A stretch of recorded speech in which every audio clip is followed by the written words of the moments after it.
flip it upside down. So basically the viewfinder is right here. So oh, okay. And I can see okay. what everything is. Let me see how that looks. Yeah. Oh, that looks nice.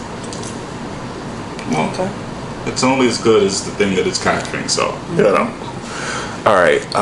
So, well, what if you, I mean, you know, you've been such a big part of the lives of a lot of individuals who are around my age. You've come very far in your life. You took a hiatus. Now you're back on tour. You're releasing music. What has the ride been like up to this point?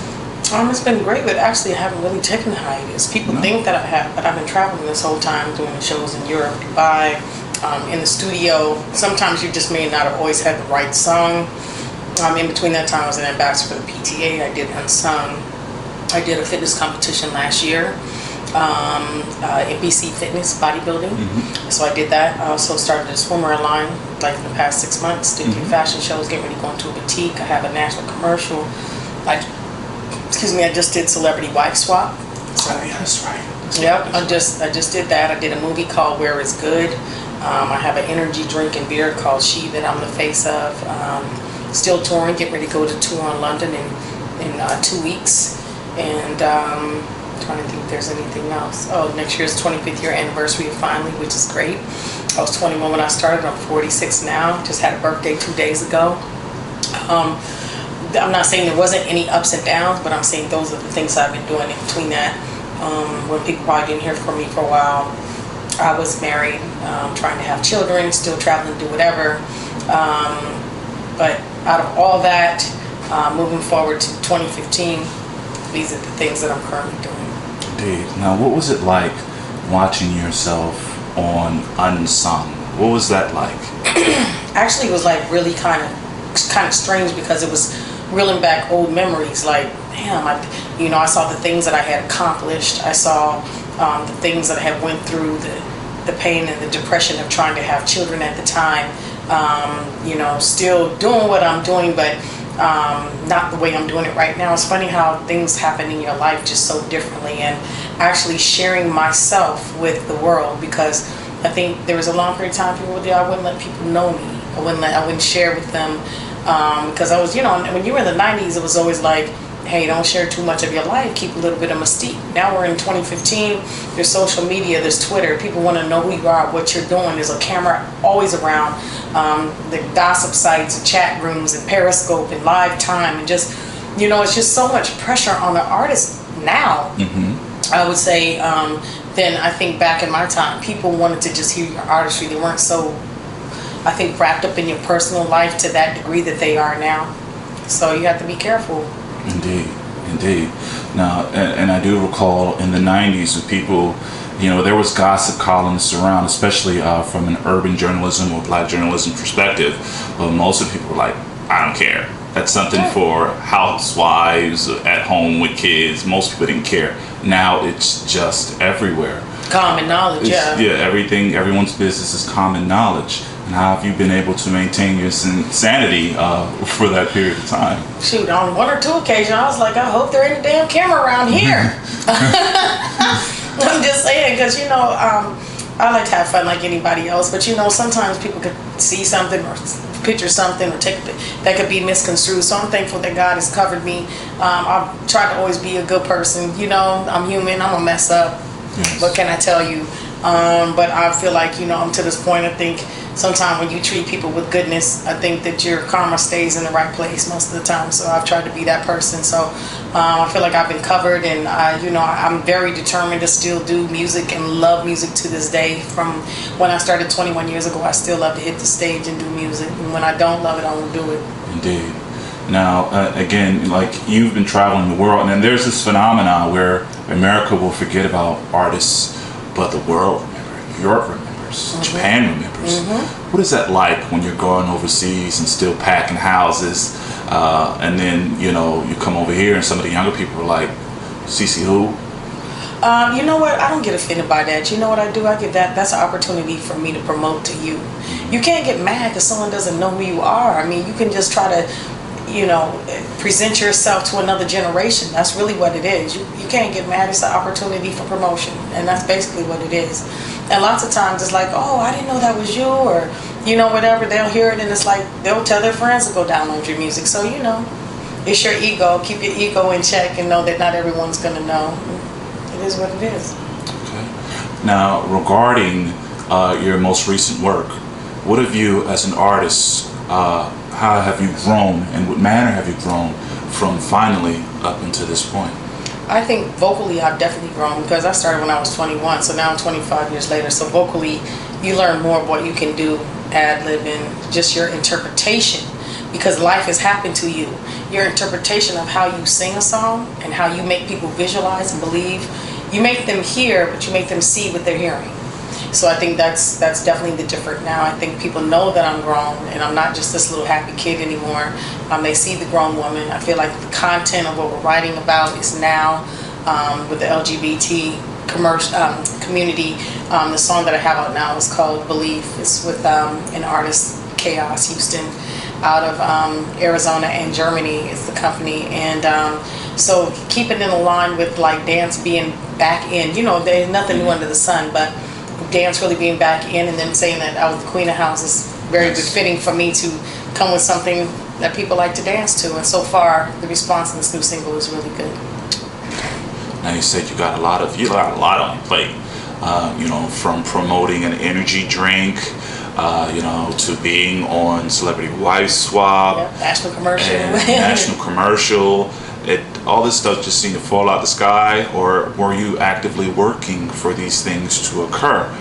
I feel like sometimes things come at you, but the things that I was intentional about, like the swimwear line and the fitness thing, that was so like this is what happened. I was working on a fitness competition, and I had went on the Capitol Jazz Cruise, and one of the girls was like, saw the bathing suit. I told this girl, I was like, you know what, I broke this shoe. Can you put this on the bathing suit for me? I said, I want this with that.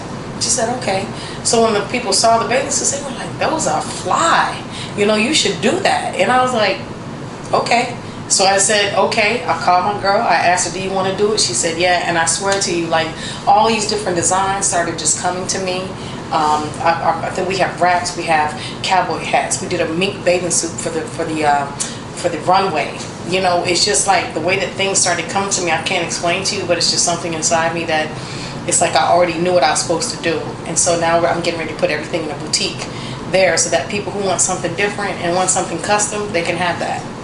So as far as like the fitness thing, I was intentional. I put a date out there, said I was going to do it. And you did it. And I did it. I'm going to do it again too. I'm training again. Indeed. And what is that like? And in what manner has that physicality helped your vocals? I'm in great shape now. I don't get as winded on stage. When you're in shape, you just move. You be like, hey, I got this. Vocally, you feel like your vocals are open. I feel like my movement is even more smooth. I like the way I look at my clothes now more. So like all those things, I think when you have all those things in place, it just enhances what you don't say. Now, with all of your goings on and your music and your emotions, and you have a family now, right? Yes. Yep. How has that, because again, when you started, you didn't have a family. You were trying to have a family. Right. What is that like as far as your child, seeing mommy as this celebrity, as a star in many rights? Well, you know what? Actually, I didn't actually birth Autumn, but Autumn is Marcus's daughter. She's 13, but she's like my daughter. Yes. And she knows, like, I embrace her, and, she sees my design. She likes shopping. She likes doing design. She likes seeing stuff. So it's outside the window. It's just funny. But anyway, he's just rolling, ain't he? Chilling. Right. I'm sorry, y'all. It's quite When I spend time with her, she'll like, hey, how did you make that? Or, hey, CeCe, can we try this or that? So she understands, and she's seen me on TV and moving around so much. She's like pretty much used to it, like right now, And she was on the show with me, so she got to see like really what the grind is. Because we would go from anywhere from 6:30 in the morning getting hair and makeup until like 9 o'clock at night. You're just like, I don't want to talk to nobody. I just want to go to sleep, at 9:30. Yes. But then you can't wind down. Now, with you recently performed in Connecticut as part of an R&B showcase. What was that experience like? Actually, that's coming up. Oh, that's coming up. That's coming up. Okay, No, it's coming up on November 14th with me, Kathy Sledge, Karen White, and there's someone else. I couldn't think of the other name right now. Me neither. Okay, that's right. We won't put that in there. A couple of artists, yeah. They'll be like, really, CeCe? Yeah, that's coming up, and actually, I think that's great to see, women who've the same period of time performing all of us together. It's funny because I just did. I did do a showcase in Atlanta. That may be the one that you've seen. It was Angie B, Robin S, and Sybil. Okay. And so that was great. We had a packed house, good crowd, and they loved it. Okay. Now, tonight, it's going to be a birthday party. Yeah. Now, is that going to be a private affair, or is it? People can come. I'll just have like my own section. Okay. But it's at Club XL, and people can come and check it out if they want to. I'm not going to put that part in there. That's okay. Okay. Yeah, but it's not. It's open. The club is open to the public. Okay. All right. Now, so my lady is a big fan, and well, I am, of course, too. I'm not gonna front, but my lady's a big fan. So yes. If we make our way over there past security and be like, "This is my lady." Yeah, no. If I know you're there, I'm not going. Okay. I'll make sure that you take care of it. All right. But all right, let's get back to the plan because I want to let the audience know everything you're doing in great detail. Thank you. So let's see. We got the clothing line. We got the fitness. National commercial. We got the national commercial. An energy drink. What is it called? It's called She, Sexy, Hot, and Erotic. Hey, you know what I'm saying? So it's not only an energy drink, but there's a beer too, and there's a beer called He too. She and He. Oh. And how'd that come about? Actually, Lupe Rose, who I worked with her in the past, she was like, "Hey, I've got an energy drink," and she said, "I know you're doing fitness stuff." She said, "I would love for you to be a part of it or be the face of it," and so that just how that came about. So from people seeing my journey and seeing, where I came from to now, she just asked me to do it, and I was like, "Yeah, let's do it." Easy enough. Now, where can individuals find that? Right now, she's still doing all the labeling and all that. Right now, she has been in talks with Walmart and a couple of other clubs to get everything together. It's a lot behind that. People don't understand, with labeling and, all that stuff makes a big difference. So. So it's definitely already made up. Yeah, I've tasted everything, and she has an energy drink with probiotics for pregnant women and stuff. Because really, as far as like our health, a lot of people don't know about probiotics, but they're so good for your gut and your digestion and everything. So and keeping you healthy. So I like that part of it as well. Getting back to house music, it's such a soulful. Back from the underground back in the day, it's such a soulful, a lot of vocals, a lot of soulful. African diaspora type of sounds, dance music, and it faded. But it never faded from places like Jersey, Detroit, Chicago, Brooklyn actually. It never faded from certain places. Why do you think it is? Why do you think those were still sort of gravitational hubs for that type of music? And I'm asking you being the queen of house, of course. Thank you. I love that. But you know what? I think there's just certain places where it's like, the energy just can't be moved. It's just that's what we like here, and this is what it is. And I feel like a lot of the world is fickle. They would get bored and like, no, we want this. It's like, no, why can't you just do this and add on to it? Like if you really look at it, why would artists such as Usher, Chris Brown, Kelly Rowland, why are these R&B artists trying to move into the dance world? Why did they move into the dance world? Because you know why? Because it's relevant. That's why. People like to dance. People like to move. Right. They like to have fun, and they just, they're like, man, let's get turned up, get the party turned up. It's because, to me, Usher was the king of R&B, and he moved over, and then he was the king of dance as well. When he did that. But there has to be something to the fact that these producers are getting these R&B artists that are hot right now and having them do those dance music because you know why? Because it brings notoriety to dance and EDM music. Now, and they even got a new name for it, EDM. Yeah. Electronic dance music. Like, that's.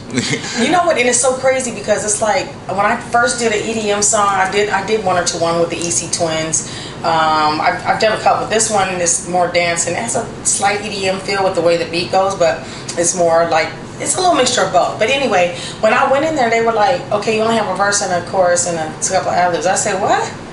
I was like, that don't even sound right. That's all you need? Yeah, that's all we need. I was like, how is that a song? I'm like, usually a song is verse, chorus, or intro, verse, chorus. Then, you have your bridge and then your outro. There's like a formula to doing it. And it's like, no, we just want verse, chorus, ad-libs. I was like, okay. And then they take it and loop it chop it and all that. And it's like it's something like you won't even recognize your own voice sometimes. Right. But it from a creative standpoint, I mean that just gives you so many other ways to express yourself creatively. It does, but what people don't realize is sometimes when they have the electronic sound and when they do what they do with music sometime and they take the authenticity out of it, that dilutes music so much. And it's like, I feel like even like R&B right now, people buy R&B music, please. I'm looking at the camera now telling you to buy it, because when it's gone, you'll be like, yo son, I can't believe it's gone, ain't nobody. Well, you didn't buy it. If you don't buy it and support the artist and quit streaming, quit getting CDs from the homie and buy the music from the artist. It's 99 cents, okay?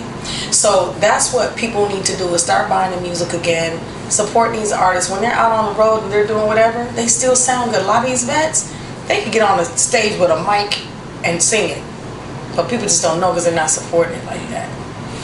Now, what do you think it is about, because I know a lot of people, the older they get, the more powerful their vocals get. Mm-hmm. Do you think that simply that their vocal cords become stronger from usage over time? Is it technique? What do you think that is? I think it's a lot of different things. I think it's just technique. I think, like I said, life happens, and I got some stuff I want to say, and it's kind of attitudinal slightly, but I also feel like it's an improvement in the interpretation of what you've always wanted to say. I think that's it. You know where you're going in the song, because sometimes you be like, hey, like when you get older, you be like, you know exactly where you're going. Yeah. You know what I'm saying? Yes. Even a mess up is still a good thing. No doubt. Now, what do you, because, well, I'm going to cut this part out, but my lady, she wanted to be a singer for a while, and then she stopped singing. Powerful voice. She gets frustrated. She gets disenfranchised. What would you say to someone who in their 40s who's still trying to, not necessarily get put on to be a superstar, but just want to make a living as a singer, and they're starting late? What advice would you give? Don't let anybody take you off your focus. You know, people are always pulling this one. Well, I would do that. Well, that's why it's not you. Are you sure that's what you want to do? I don't know how great. It's like they're already throwing salt on it, and they don't even give you opportunity. So you just have to just like use the no's to the yeses. Be like, oh, you saying no? Okay, you're going to say yes. How about that? And just have that attitude that, like, I know where I'm going, no matter what anybody says. It doesn't mean that things sometimes are not going to pan out or work out the way that you want to, but just try not to speak it, because when you speak it, you give it power. So yes, you do. Sometimes I think about things and I'll be like, and I like, don't speak it. Just have plan B. So just have your plan B ready. If singing is what you want to do, just go do it and love it. Just, it is hard, because you may not get paid the things that you want to. When you're starting in your 40s, it is a little more challenging, but it's not impossible. And that's what people need to realize. Nothing is impossible. And Carlos Santana was out with a picture for 20 years. He came back. He never left. Got a shoe line, everything. So I think it's just all about what you want. I've had people tell me, like, you're doing too much. I'm like, but I'm accomplishing those things. So although I'm doing a lot, I enjoy doing it. Well, I wouldn't do that. That's why it's not you. That's the answer. That's why it's not you. Now, is there anything I may have neglected to ask you about your career, or about your upcoming works that you'd like for our readership and our viewers to know about? That I have a couple more. I'm working on another possible. I just shouldn't say another possible. I'm working on a reality show. Oh. I always think things are possible. Yes. So, and I believe in speaking my greatness. So I'm meeting with a production company to get something else going on. They saw me on Celebrity Wives Walk and saw my personality there. They're like, you're great for TV. You're a lot of fun. So saw that. So I'm doing that. I'll be competing again. If not in November, I'll be competing in February for my next fitness competition. You never know where you might see me next. It could be Dancing with the Stars, or You know, you just never know. Oh, right. I've always wanted to do that show. And I'm trying to think if there's anything else. I have a foundation. Oh, please. And it's called LOTS, which means Lifting Others to Succeed. And I feel like because God has given me so much, I want to be able to give back to the community in a way that is beautiful, because we get so many blessings that just remember the next person. You know, there's a child that had a dream like me, and I want to be able to help that child with whatever the dream maybe it could be, a scholarship for school or whatever. I am working on my 501(c). I've been running around a lot, but the company is already registered and this foundation is already registered, but I'd like to start doing events, so I'm just getting that little part of it done, and then I'll be ready to roll. So I might be in a city near you. Still singing, love it more than ever. Was in the studio with Calvin Richardson, who's the Prince of R&B, and I was in the studio with Noel Gordon. I have a soul album, I have my CeCe album. Just keep watching. Follow me on my social media, which is CeCe Peniston, both words together. It's Instagram. I have CeCePeniston.com. I have on Twitter, which is CeCe_Peniston. I have the official CeCe Peniston Facebook fan page. I have It's So Unique, SEWUNIQUE, which is my swimwear line. It's more boutique, so it's not really order, but you make personal orders. So I have that on Facebook and Instagram. So y'all follow me. I hope you enjoyed the journey, and there's more to come. And as far as like what's really coming next, man, I'll just say sky's the limit, because I don't really know. I just know God is good, and I feel like there's a lot more exciting things to come. Fantastic. Thank you very much for your time. Thank you.